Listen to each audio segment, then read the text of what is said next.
देखो, आज chapter number 7 का पूरा पोस्टमार्टम करेंगे इस एक ही वीडियो में।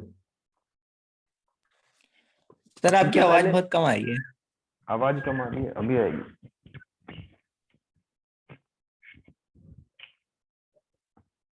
हेलो, अब आ रही है भाई? सर अभी भी कम है।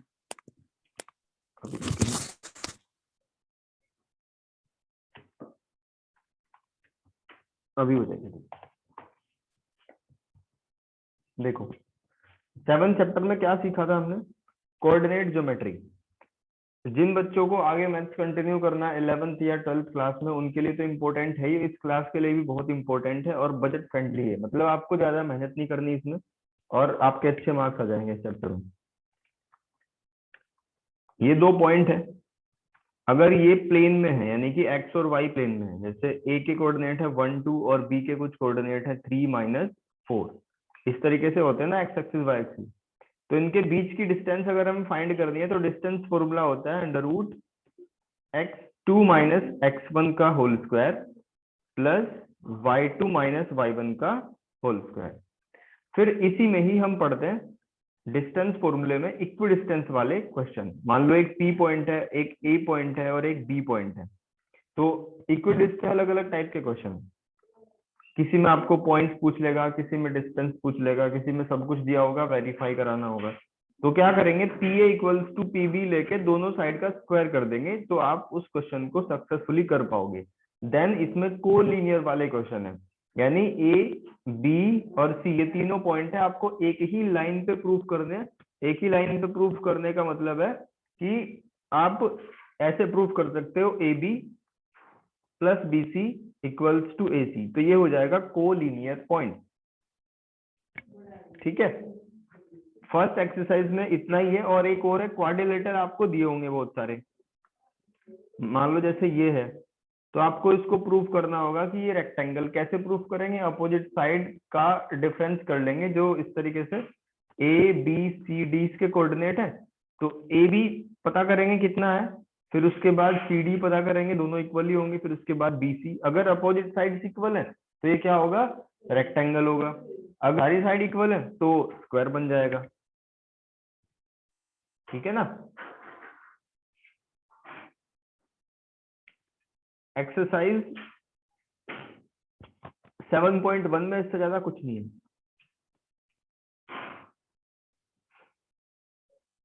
सेक्शन फॉर्मूला, इसके बाद आता है सेक्शन फॉर्मूला।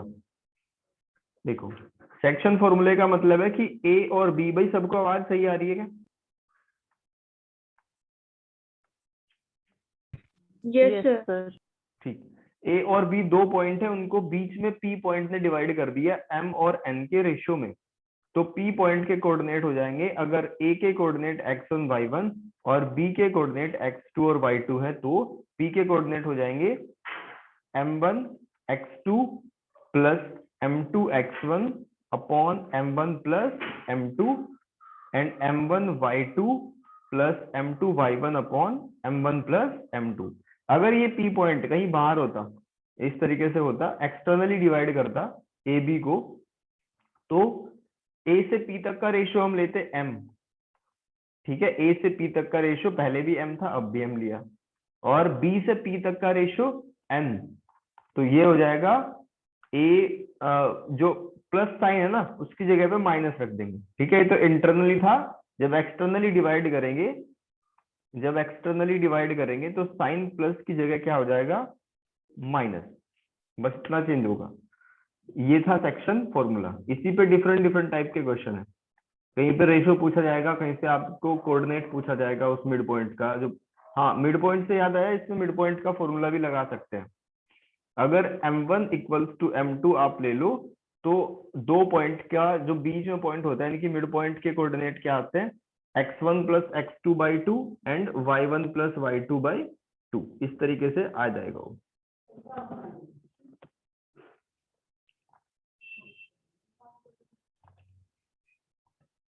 देन आगे बढ़ते हैं। आपके पास 7.2 के बाद 7.3 एक्सरसाइज नहीं है। जो एरिया वाली है उसको छुड़वा रखा है, लेकिन फिर भी आप फॉर्मूला लर्न करना, क्योंकि कोलिनियर प्रूफ करने में कई बार हेल्प होगी आपकी, उससे इजीली प्रूफ हो जाएगा कोलिनियर। और इसमें एक ट्राइसेक्ट वाला क्वेश्चन है, उसको भी ध्यान से करना है। जैसे ए और बी, ये ये कहा कि बीच में ट्राइसेक्ट कर रखा है, इसके बीच का रीजन जो है वो ट्राइसेक्ट कर रखा है, तो उसके कोऑर्डिनेट फाइंड करो क्या होंगे।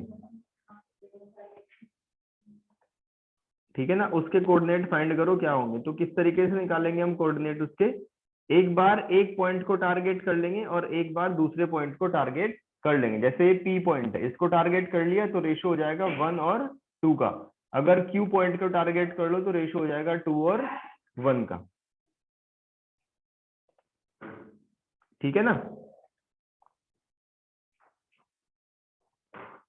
अगर इसमें बीच में एनसीईआरटी में आपका कोई डाउट हो, कुछ एग्जांपल हो तो आप पूछ सकते हो, अदरवाइज आगे बढ़ते हैं। ये फॉर्मूला आपको ध्यान रखना है। एरिया ऑफ ट्रायंगल का फॉर्मूला क्या होता है, 1/2 x1 y2 minus y3 x2 y minus y1 x3 y1 minus y2। ये फॉर्मूला ध्यान रखना है। 7.3 देन 7.4 का क्वेश्चन करते हैं हम। इसमें 7 क्वेश्चन है और मोस्ट इंपोर्टेंट है सारे, कहीं केस स्टडी में आ जाएगा, कुछ कहीं ना कहीं आएगी जरूर इसमें से। तो सबसे पहले क्वेश्चन नंबर फर्स्ट को समझाओ मुझे, आप में से ही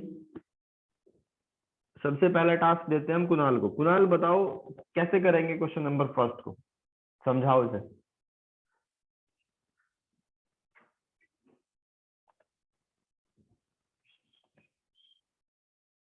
सर इसमें डिटरमाइन सर इसमें रेशियो को पहले कंसीडर कर लेंगे k:1, ठीक है। और फिर x और y की वैल्यू मतलब सब्स्टिट्यूट कर देंगे इस इक्वेशन में, तो फिर हमारे पास जो है वो रेशियो निकल के आ जाएगा। बिल्कुल ठीक है। अच्छा, आप में से ही एक कोई और बताओ। खुशी, आप एक्सप्लेन करना है इसे।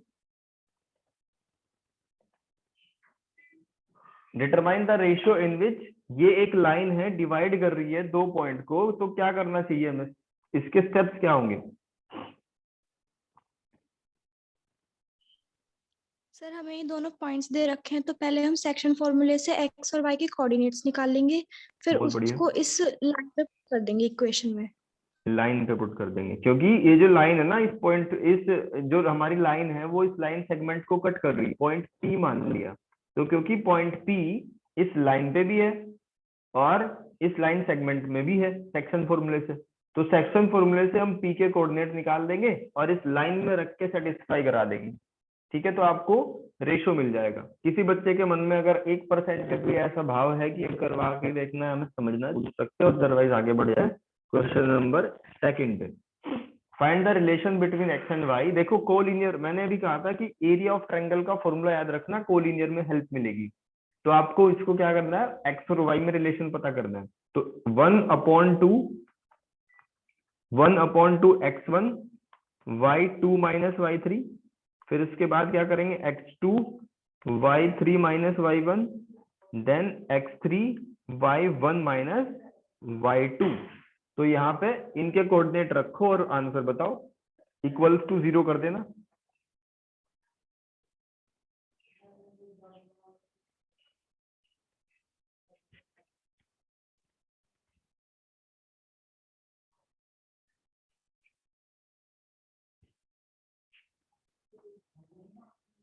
ये पूरी करेंगे हम अभी कंप्लीट, बस आप थोड़ा स्पीड से काम करना और रेस्पॉन्स क्विकली देना।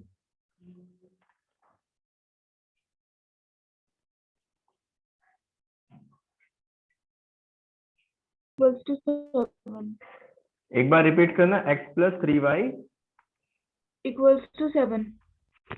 जी। इसके बाद थर्ड क्वेश्चन करो, find the centre of circle passing through the point. Centre of circle passing through the point, करो इसको।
Find the centre of circle passing through the 3 point. तो सर्कल एक ड्रॉ करो आप,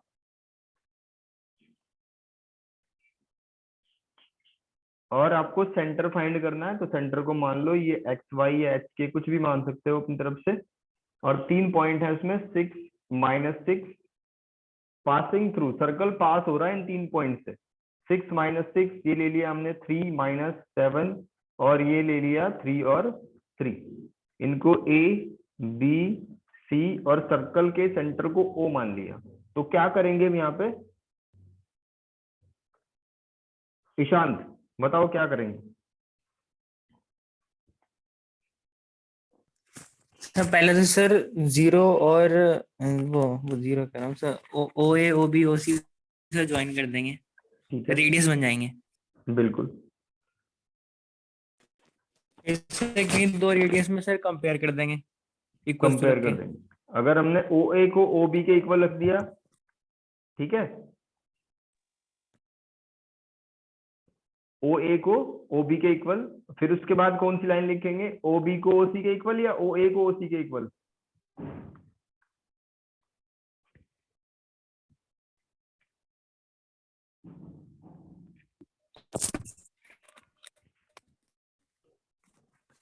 कोई भी ले सकते हैं सर, कोई सारे भी ले equal हैं। सकते हैं, बिल्कुल ठीक है, सारे इक्वल है।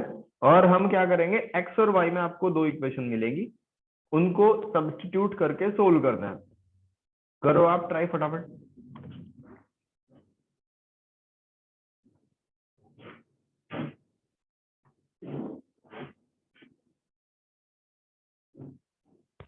सर 3 और -2। 3 और -2, एक बार अपने स्टेप्स को एक्सप्लेन करना आपका। सर सबसे पहले ओबी को ओसी के इक्वल लिया मैंने, क्योंकि यहाँ पे एक्स के कोऑर्डिनेट सेम है तो उससे वो कैंसिल हो जाएगा। करेक्ट, यहाँ से हमें वाई निकलेगा। वाई की वैल्यू बताना क्या है। वैल्यू आ जाएगी सर, वाई की जी। वैल्यू -2 आई है। -2, बहुत बढ़िया। यस। फिर सर ओ ए को ओ बी के इक्वल लेंगे, फिर एक्स की वैल्यू तो आई हुई है, फिर वाई की टर्म्स में आ जाएगी। वाई की वैल्यू है हमारे पास, फिर एक्स आ जाएगा। जब ओ ए को ओ बी के इक्वल रखेंगे तो एक्स की वैल्यू आ जाएगी। बिल्कुल ठीक करा आपने, बहुत बढ़िया। फर्स्ट 3 क्वेश्चन है, कितना जितना इम्पोर्टेंट लिखोगे लिख लेना, बहुत ज्यादा इम्पोर्टेंट है। और ये 11th क्लास में भी आया हुआ क्वेश्चन है, फर्स्ट वाला।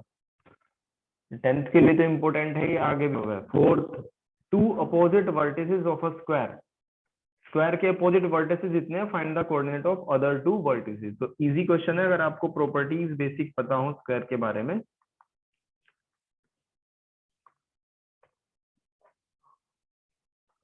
देखो ये स्क्वायर है, इसके अपोजिट वर्टिसेस यानी ए और सी के कोऑर्डिनेट ऐसा मान लो कि ये दिए हुए हैं हमें, कितने हैं, -1 और 2, और सी के कोऑर्डिनेट है 3 और 2। बी के कोऑर्डिनेट को मान लो x1 y1, डी के कोऑर्डिनेट को मान लो x2 और y2।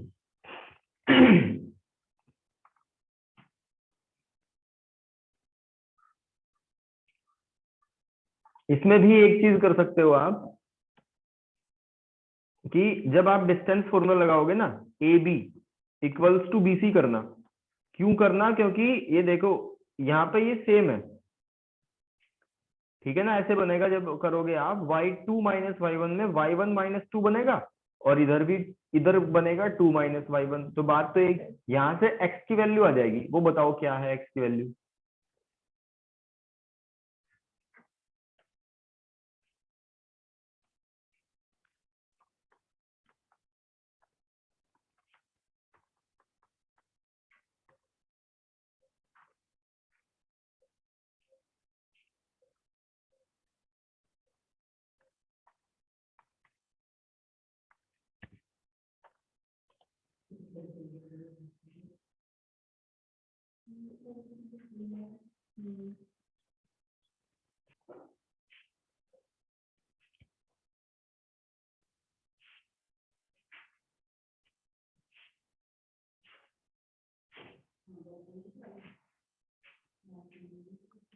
क्वाड्रेटिक इक्वेशन बनेगी इसमें भी।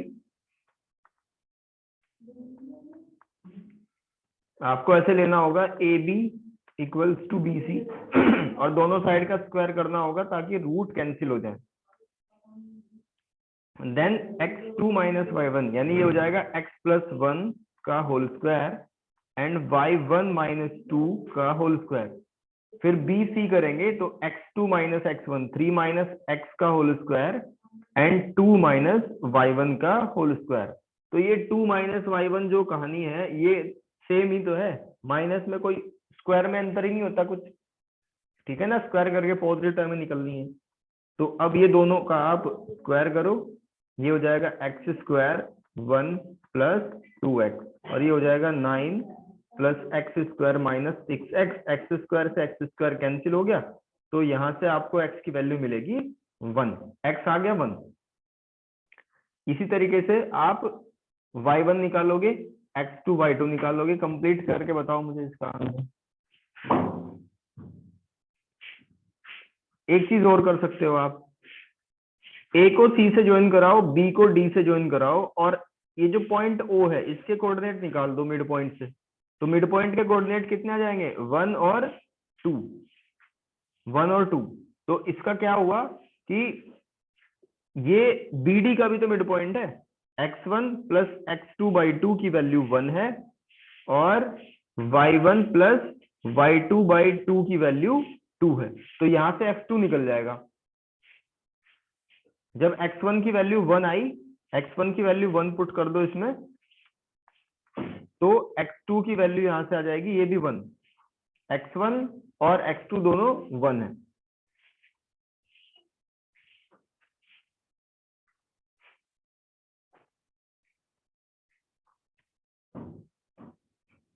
अब अगर एक y1 आप निकाल दो तो y2 अपने आप निकल जाएगा यहां से।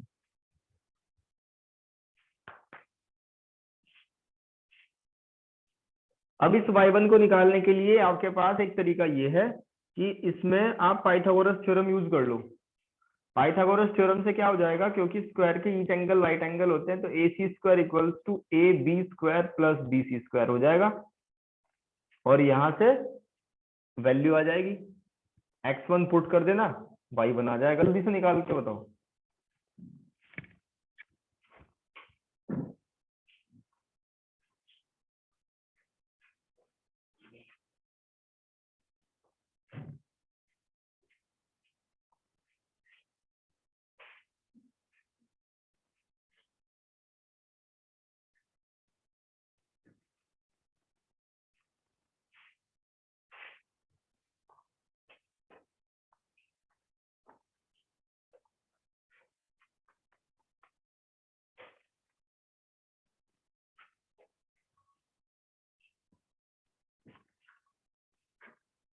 भाई ए सी स्क्वायर क्या हो जाएगा, मैं अलग अलग निकाल के बता देता हूँ। ए सी स्क्वायर क्या हो जाएगा, जब आप इसमें डिस्टेंस फॉर्मूला लगाओगे तो x2 माइनस x1 यानी कि 16 और ये 2 माइनस 2 तो 0 हो गया, तो ए सी स्क्वायर की वैल्यू आएगी 16। फिर आप ए बी स्क्वायर निकालोगे, ए बी स्क्वायर, और अभी आपने x1 की वैल्यू निकाली थी 1, तो यहाँ हम 1 पुट कर रहे हैं।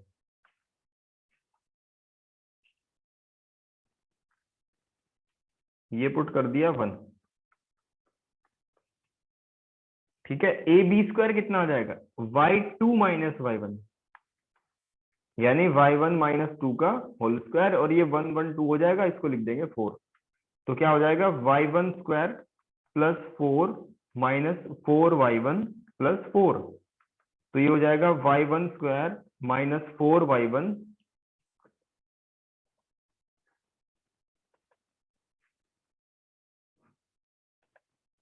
कंटिन्यू करो, कंप्लीट करना है इसको, छोड़ना नहीं बीच में। क्वाड्रेटिक इक्वेशन बनेगी, y1 की वैल्यू आएगी और y1 आते ही क्वेश्चन खत्म हो गया।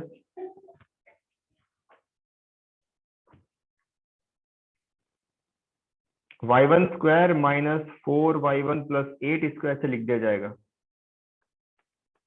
और ऐसे ही bc स्क्वायर निकल जाएगा। ये भी मैं लिख देता हूँ, बाकी आप करना फिर आगे। bc स्क्वायर क्या हो जाएगा x2 माइनस x1, तो ये बन जाएगा 4, y2 माइनस y1 मैं डायरेक्ट कर रहा हूँ, ये बन जाएगा 4 plus y1 square minus 4y1। इन सब वैल्यू को सेट कर दो। अब 4 + 4 इसको 8 लिख देना।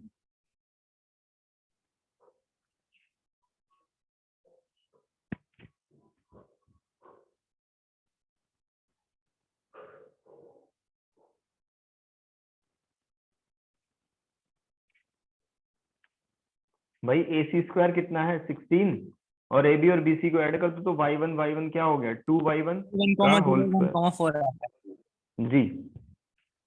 तो y2 आ जाएगा उसी के कोरस्पॉन्डिंग। आगे बढ़ते हैं क्वेश्चन नंबर 5 की तरफ। 5 में आपको ये दिया हुआ है क्लास 10, तो ये इस टाइप का क्वेश्चन केस स्टडी में आता है। ठीक है, गार्डनिंग हो रही है कहीं पे, तो इसमें जो ट्रायंगल PQ रखी है उसको देखो आप। ठीक है, इसमें दिया हुआ है allotted rectangle plot of land of their garden cuties sapling of gulmohar planted on the boundary at the distance 1 metre. जैसे ग्राफ है ठीक ऐसे ही बन गई, जैसे ग्राफ पे होता है 1 की डिस्टेंस होती है, ऐसे इसमें 1 मीटर की डिस्टेंस पे ये पौधे लगा रखे हैं, ये फूल लगा रखा है गुलमोहर का। तो इसमें Q के कोऑर्डिनेट आप आराम से निकाल सकते हो। कितने हैं Q के कोऑर्डिनेट 3 और 2। अगर आप A पॉइंट को ओरिजिन लेट कर लो, R के कोऑर्डिनेट क्या होंगे यहाँ पे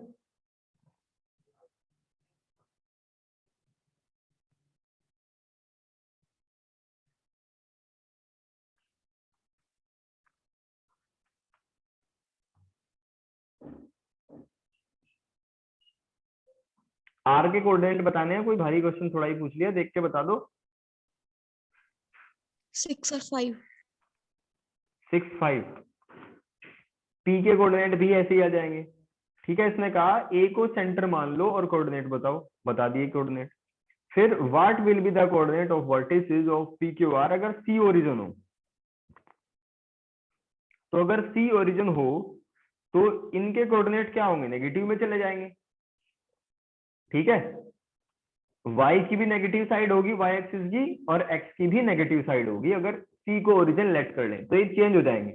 फिर इसके बाद ऑल्सो कैलकुलेट द एरिया, पहले वाले का एरिया कैलकुलेट कर लो, दूसरे वाले का एरिया कैलकुलेट कर लो, आंसर आ जाएगा व्हाट डू यू ऑब्जर्व। ठीक है भाई, 5th हो गया। इसके बाद क्वेश्चन नंबर 6 और 7, 2 बचे हुए, इनको कंप्लीट करते हैं। 6 में दिया हुआ है वर्टिसेस ऑफ ट्रायंगल ABC, तो एक ट्रायंगल बनाते हैं।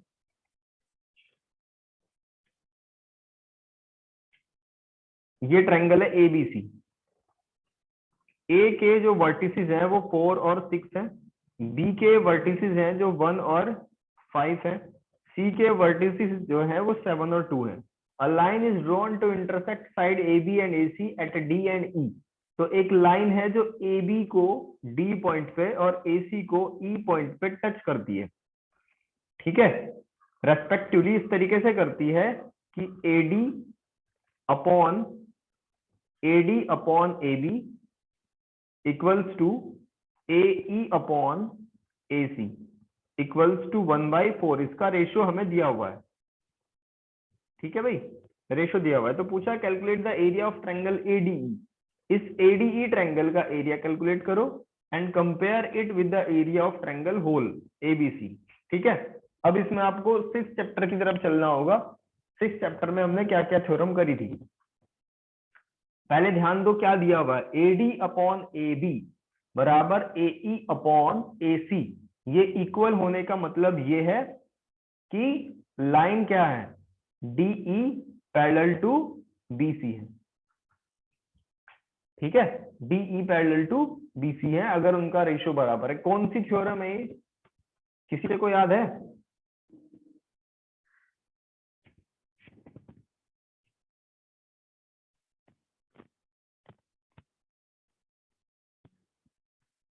Sir BPT theorem. अगर AD अपॉन AB आपको दिया हुआ है, BPT का कन्वर्ज है। ठीक है भाई, तो इसमें क्या करना है, आपको रेशियो दिया हुआ है, तो हाँ calculate the area of triangle AD का एरिया कैलकुलेट करना है और ABC का भी एरिया निकालना है। तो कैसे निकाल लेंगे, है कोई तरीका? बहुत ज्यादा आसान है। AD अपॉन AB आपको दे रखा है, देखो अगर आप डी पॉइंट के कोऑर्डिनेट निकाल पाओ, अगर आप ई पॉइंट के कोऑर्डिनेट निकाल पाओ, तो कोऑर्डिनेट इस एरिया ऑफ ट्रायंगल के फॉर्मूले से एडीई निकल जाएगा, और एबीसी तो फिलहाल ही जाएगा बिना कुछ करे, इसमें तो कोई दिक्कत ही नहीं, क्योंकि ए बी सी सबके कोऑर्डिनेट दे रखे हैं, तो पंगा सिर्फ डी और ई का है। अब एडी अपॉन एबी का रेशो आप देखो कितना दिया हुआ है, एडी का 1 रेशो है और एबी का पूरा फुल 4 रेशो है, तो बीडी का कितना रह जाएगा, एडी माइनस यानी कि ये हो जाएगा 3, 1 और 3 का रेशो आ गया। तो by using section formula we can find D and same इसी तरीके से आप ई को निकाल सकते हो, ए ई और ए सी, ये भी 1 और 3 का आ जाएगा। बात समझ आई या नहीं?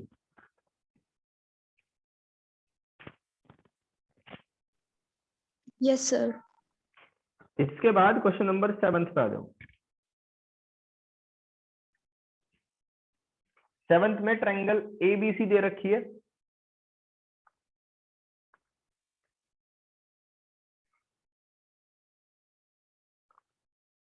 ए बी और सी। ए के कोऑर्डिनेट है 4 2, बी के कोऑर्डिनेट है 6 5 और सी के कोऑर्डिनेट है 1 4। तो if the median from A meets BC at D, तो ये हमने मीडियन शुरू करा यहां से, ये मीडियन है। मीडियन का क्या मतलब है, सामने वाली लाइन को मिड से डिवाइड करेगा वो। तो इस डी के कोऑर्डिनेट बताने हैं, कैसे करेंगे, किसी बच्चे को दिमाग में आया?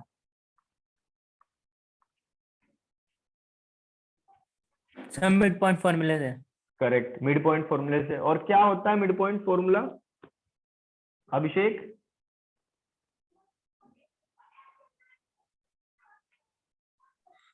Sir x1 plus x2 upon 2, y1 plus y2 upon 2।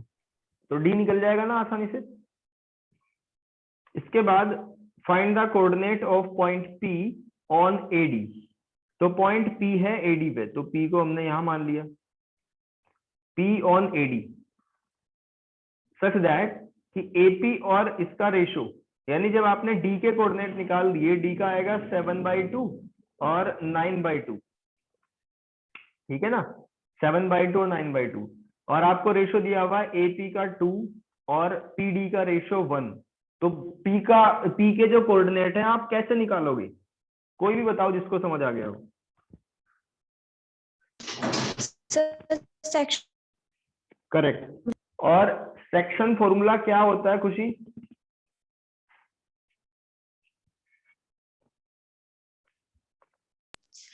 m1 x2 plus m2 x1 upon 2 and m1 y2 plus m2 y1 upon 2।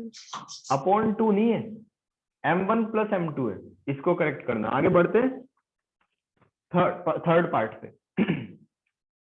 Find the coordinate of Q and R। इसी तरीके से आपको Q और R निकालने हैं, ठीक है। Q and R on median BE। तो यानी मीडियन BE की बात चल रही है, तो हमें मीडियन BE भी बनाना है, ये बनाया BE। देन C, कौन सा मीडियन है हमारा, B और CF, तो ये CF बना दिया, ठीक है। तो E और F के कोऑर्डिनेट भी हम सिंपली निकाल सकते हैं, कोई दिक्कत नहीं, E भी निकाल देंगे और F भी निकाल देंगे। तो इन्होंने कहा find the coordinate of point Q and R on median BE and CF, यानी BE पे Q पॉइंट होगा, CF पे R पॉइंट होगा, और कहाँ होगा वो, कि BQ और QE। तो BQ और QE यानी कि ये पॉइंट आप यहां मान सकते हो, BQ और QE का रेशो कितना दिया हुआ है, 2:1 का, यानी m1 m2 की वैल्यू दे रखी है। और दूसरा पॉइंट है R, किस पे है, CF पे, तो ये पॉइंट है R मान लिया यहाँ पे हमने। तो CR और RF का रेशो भी आपको दिया हुआ है 2 और 1। तो बड़े आराम से इनकी Q और R की आप कोऑर्डिनेट निकाल सकते हो। कैसे निकालेंगे Q और R के कोऑर्डिनेट, कौन सा फॉर्मूला लगेगा इसमें आपका? Sir section formula. Correct, section formula लगेगा। एलिश मलिक, क्या होता है सेक्शन फॉर्मूला?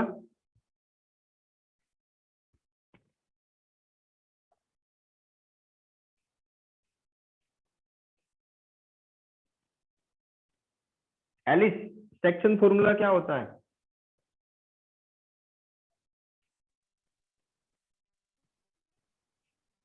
ये अपने आप से पूछा करो कि हमें इतना टाइम क्यों लग रहा है, कोई खाने में विटामिन प्रोटीन की कमी है क्या, या घर वाले कुछ फैसिलिटी देने में कमी कर रही है क्या?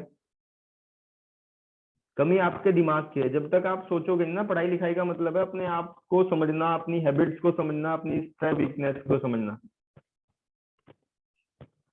आपने कभी रियलाइज करा कि हमें ये फॉर्मूला क्यों याद नहीं है जब हमें 8-9 महीने पढ़ते पढ़ते? क्या एक फॉर्मूला एक छोटी सी किताब नहीं याद कर पाए हम पूरे साल में? जो बच्चे अपने आप से पूछते हैं ना, सेल्फ रियलाइज करते हैं, जिनको लगता है कि हमें ये चीजें आनी चाहिए और आनी ही चाहिए, उसके बिना काम नहीं चलेगा, वो बच्चे लगातार रेस्पॉन्स दे रहे हैं क्लास में। जिनकी आंख बंद है उनका यही है कि सेक्शन फॉर्मूला भी बताया नहीं गया।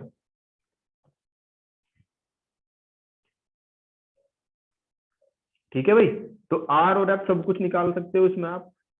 What do you observe? अब जब आप इनके पी क्यू और आर के कोऑर्डिनेट निकाल दोगे ना, तो कुछ इसमें ऑब्जर्व करोगे, वो आप क्वेश्चन को करने के बाद ही समझ पाओगे। ठीक है, वो आपको इसमें लिखना है।